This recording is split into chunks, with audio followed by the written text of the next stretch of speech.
సూర్యాపేట జిల్లా కోదాడ ప్రాంతవాసి Supreme Court lawyer Naraparaju Ramachandra Rao BJP రాష్ట్ర అధ్యక్షుడిగా ఎన్నికైన తర్వాత మొట్టమొదటిసారిగా హుజూర్నగర్ రోడ్లో గల శ్రీరస్తు ఫంక్షనల్ నందు బీజేపీ పార్టీ నాయకులను, స్వగ్రామ బంధుమిత్రులను మరియు ప్రాంత ప్రజలను ప్రభావశీలుర సమావేశం పార్టీలకు అతీతంగా ఏర్పాటు చేశారు.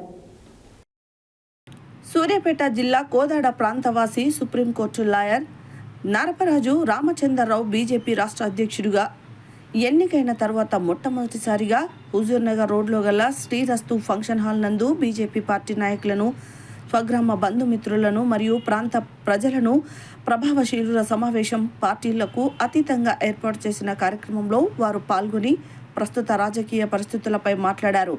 రాజకీయాలు నీతిబద్ధంగా ఉండాలని, ఒకరిపై ఒకరు ఆరోపణలు చేసుకోవడంలో రాష్ట్ర ప్రజలకు కానీ దేశానికి కానీ వచ్చే లబ్ధి ఏమీ లేదని అన్నారు.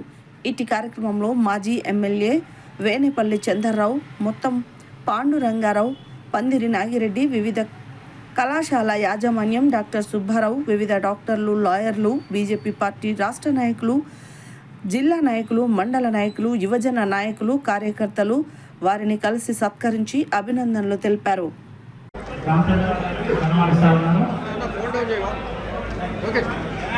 తర్వాత మనందరం కూడా తర్వాత సన్మానం చేసుకుందాం వారికి. కాబట్టి అందరూ వేసి ఉండాలని అధికారం వచ్చే విధంగా పనిచేయటమే కాకుండా అంతర్రాష్ట్ర విధుల్లోనూ తర్వాత దేశంలో ఉండే మొత్తం పరిస్థితులను కూడా అవగాహన చేసుకుని ఇంకా మంచి సూచనలు ఇచ్చి రాష్ట్ర ప్రభుత్వానికే కాకుండా కేంద్ర ప్రభుత్వానికి కూడా మీరు చక్కటి సూచనలు చేసి మీ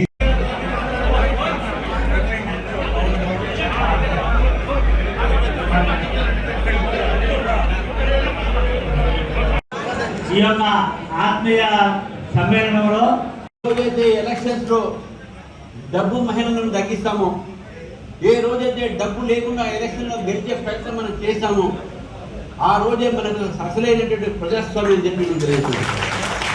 దీనికి ప్రజలు కూడా సహకరించాలి. ఒక ఓటు మీరు వేసే ఒక 1000 రూపాయలతో వేస్తే మీరు 5 సంవత్సరాలు బాధపడతారు. తర్వాత ఎన్ని తప్పులు చేసినా ఈసారి 1000 ఇచ్చిన కదా, రెండోసారి 2000 ఇస్తే మనకు ఏడా ఓటు అని చెప్పేసి ఆ ధీమాతో రాజకీయ నాయకులు ఉంటారు. కాబట్టి రాజకీయాల్లో డబ్బు మహిమ తగ్గించాలని చెప్పేసి కూడా ఈ వేదిక ద్వారా మనం కోరుతూ మీ అందరికీ మరొకసారి ఈ యొక్క నా జన్మభూమికి వచ్చేస్తున్న అందరికీ మీ ఒక్కసారి మరొకసారి ధన్యవాదాలు. ప్రముఖ డాక్టర్ సుబ్బారావు గారు, అదేవిధంగా డాక్టర్ రంగాచారి గారు,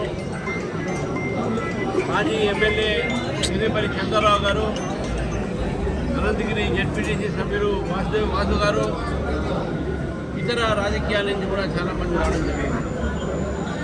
ఈ సందర్భంగా నేను ఒకటే కోరుతా ఉన్నాను, రాజకీయాల్లో విమర్శలు ఉండాలి, విధి విధానాల మీద ఉండాలి. వ్యక్తిగతమైనటువంటి విమర్శలు రాజకీయాల్లో మంచిది కాదు. ఈ మధ్య కాలంలో మనం చూస్తూ ఉన్నాం, భూతుల ప్రపంచం, వ్యక్తిగత ఆరోపణలు, అసభ్యకరమైనటువంటి ఒక వ్యాఖ్యలు, ఇవి రాజకీయాల్లో ఈరోజు ముందు స్థానం తీసుకున్నాం. ఇది ప్రజాస్వామ్యంలో మంచిది కాదు. టీవీ డిబేట్లలో విచ్చలవిడిగా కొట్లాడుకోవటము, టీవీ యాంకర్ని బెదిరియటము. ఈ మధ్య ఒక టీవీ యాంకర్ని, టీవీ యొక్క సీనియర్ రిపోర్టర్ని కూడా న్యూస్ చేసే వారిని బెదిరియడం జరిగింది. ఈ విధమైనటువంటి ఒక వాతావరణంలో ప్రజాస్వామ్యం పనిచేయదు. తెలంగాణ ఒక నూతన రాష్ట్రము, విద్యావంతుల రాష్ట్రము, రాజకీయ చైతన్యమైన రాష్ట్రము. కనీసం మన రాష్ట్రంలో ఈ బూతులు కానీ, వ్యక్తిగత దూషణలు కానీ, వ్యక్తిగతమైనటువంటి ఆరోపణలు కానీ దీనికి ఖర్చు పెట్టి పార్టీ సిద్ధాంతాల మీద, ప్రభుత్వ విధి విధానాల మీద మనం పోరాటం చేస్తే రాబోయేటువంటి తరానికి ఒక మంచి రాజకీయ వరవడిని మనం ఇచ్చినట్టు అవుతాం.